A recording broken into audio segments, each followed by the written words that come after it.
My husband abandoned me in the hospital. Please stay with me as I tell you my story. Don't forget to like, share with your family and friends, and subscribe to this channel for more stories. Now back to my story. I used to believe that love looked like Sunday breakfasts and matching Christmas pajamas. My husband, Marcus, was the kind of man people admired, charming, well-spoken, always knew what to say in public. To the outside world, we were the perfect couple. Friends envied our vacations. Family praised how in sync we were. But behind closed doors, that picture-perfect life had hairline fractures. And I was the only one who could feel them deepening.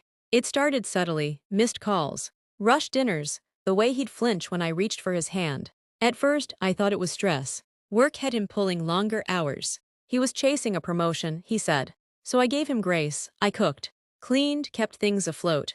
I became quiet about my own needs because I thought that's what a good wife did. But his eyes stopped lighting up when he saw me. His laughter felt distant. One evening, I overheard him on the phone.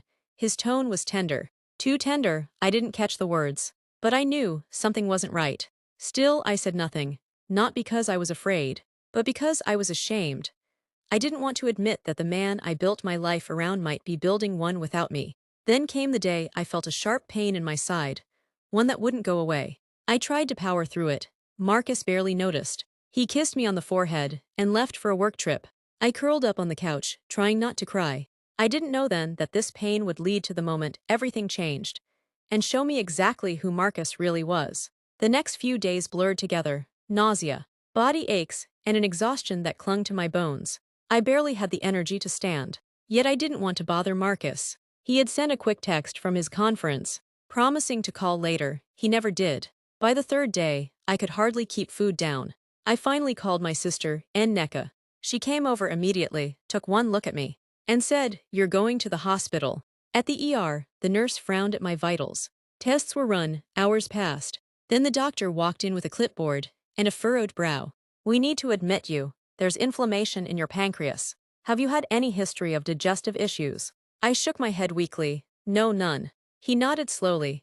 "We'll need to monitor you and run more tests. You're dehydrated, and your body's under stress." I wanted to cry. I wasn't scared yet. I was confused. And when I finally reached Marcus, he answered on the second ring. "You're in the hospital." His voice was flat. "Yes," I whispered. "They say I'm really sick." A pause. "Well, I'm out of town. I'll call tomorrow." He didn't. That night, as I lay in a hospital bed hooked up to fluids, I thought back to all the signs I had ignored.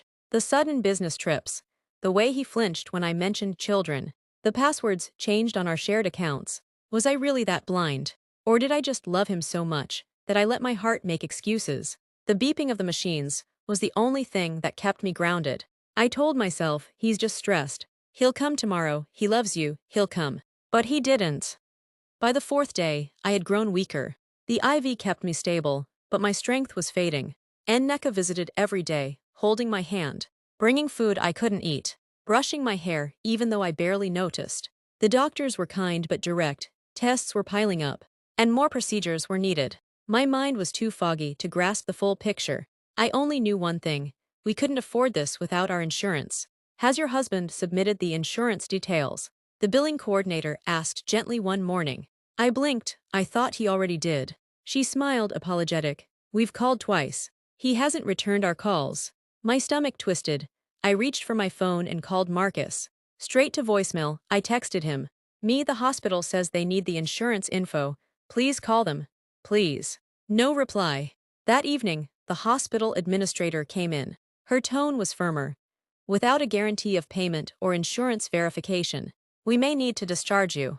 "But I'm still sick," I whispered. "I'm sorry, it's policy." Panicked, I called Marcus again.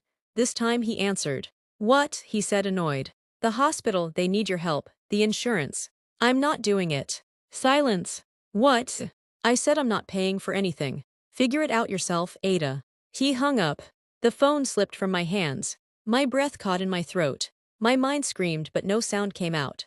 Nneka arrived moments later to find me trembling, staring at the wall like a ghost. "What happened?" she whispered. I didn't answer. I couldn't. Because in that moment, the truth became clearer than ever. My husband didn't just abandon me. He wanted me to suffer. And I didn't yet know how far he was willing to go. By the next morning, I was officially uninsured, unwanted, and unwell. The hospital gave me 24 hours to sort out payment or arrange discharge, no matter how politely they said it. The truth stung. I wasn't a patient anymore. I was a liability. I tried calling Marcus again. Voicemail again, no apology. No explanation, just silence. I signed the discharge papers with trembling fingers. And NECA wheeled me out of the building. The sun far too bright for how dark I felt inside. We didn't speak much on the drive home. I stared out the window, wondering how the man I married, the man I once believed would hold my hand through sickness and health, could turn so cold. The apartment Marcus and I shared felt like a stranger's house. He wasn't home.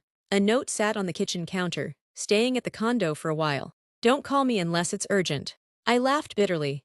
Was nearly dying not urgent enough for you, Marcus. I collapsed on the couch, physically and emotionally drained. Every part of me ached, not just from illness, but from the betrayal that ran deeper than any wound. Later that night, I searched our shared insurance portal. My access was denied. He'd changed the login credentials. My credit card had been maxed. My name had been removed from our joint account. Marcus wasn't just walking away. He was wiping me out. I opened the closet and saw that his things were mostly gone. His suits, his cologne, even the framed photo from our wedding, gone. And NECA sat beside me on the bed. You need to fight back, she said softly. You don't deserve this. Tears slipped down my cheeks. I don't even know where to begin. But somewhere deep inside, I knew this wasn't how my story would end. I couldn't sleep that night. The house was too quiet, too hollow. Every creak sounded like betrayal whispering from the walls. I kept replaying his voice in my head, cold, detached. I'm not paying for anything.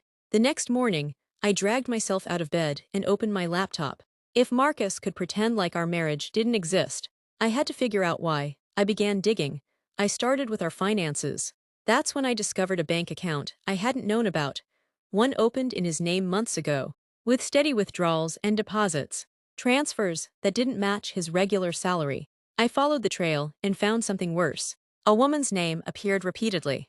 Hotel bookings, gifts, one transaction for a spa weekend labeled "For you, babe."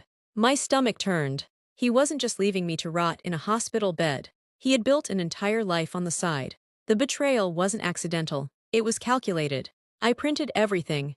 And NECA stared at the documents in stunned silence. He's having an affair, I said, my voice hoarse. Her jaw clenched. And using your suffering to cover his tracks. The more we looked, the worse it got. I found messages in the cloud backup, sweet nothings, travel plans, even a text that read, "She's too sick to notice anything. I'll be free soon." Free from me. I felt like I'd been sucker punched.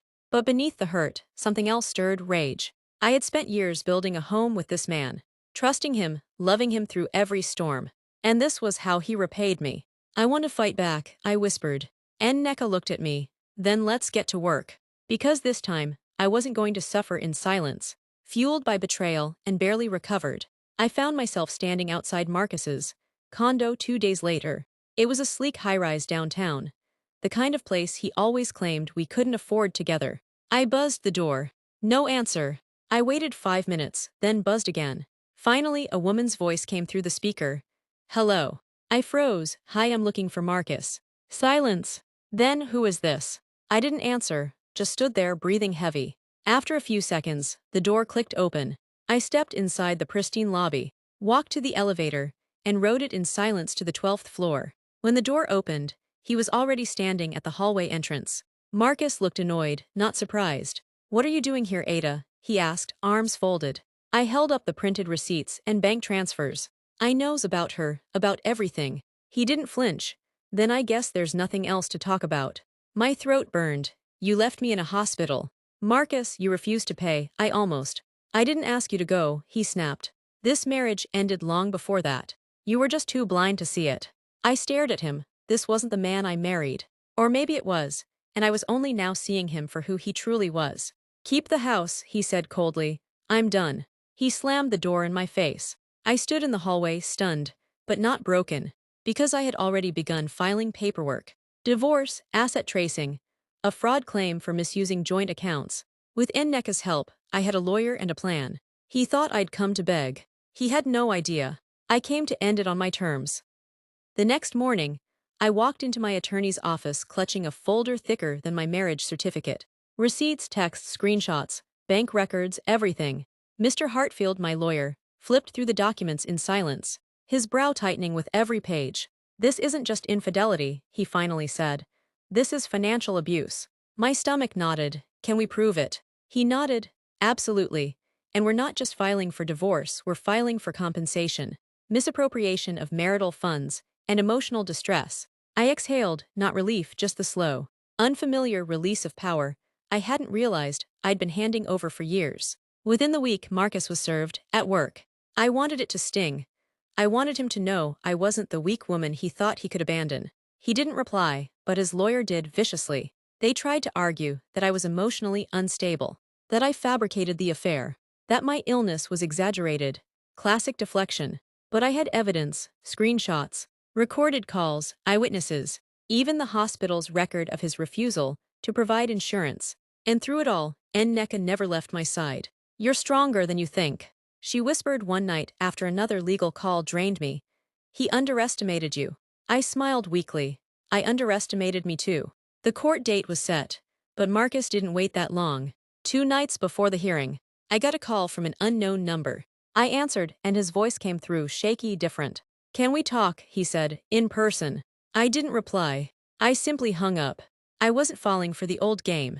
He had made his bed, and now I was finally making mine, without him in it. The courtroom was cold, quiet, tense. Marcus sat across from me, dressed like the successful husband he once pretended to be, suit sharp, expression blank. But I saw the twitch in his jaw when my lawyer began to speak. We laid it all bare, how he refused to pay for my care, drained our joint account, funded another woman's lifestyle while his wife nearly died. Every text, every transfer, every lie. His lawyer tried to object, to paint me as dramatic, but the evidence was undeniable. Then something unexpected happened. Marcus took the stand. Voluntarily. I didn't know how to leave, he said. I felt trapped. The judge raised a brow. So you decided to financially and emotionally abandon your wife. Marcus swallowed.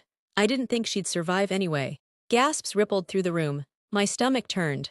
The judge didn't hesitate. He ruled in my favor. Divorce granted. Assets split heavily in my favor. And a mandate for restitution for medical costs and damages. Marcus looked at me one last time.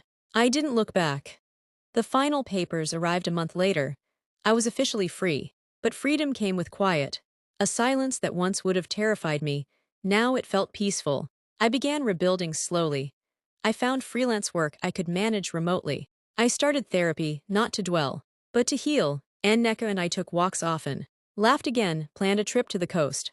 I sold the apartment we once shared and moved to a smaller, sunlit flat with a view of the lake. It wasn't about starting over. It was about choosing me this time.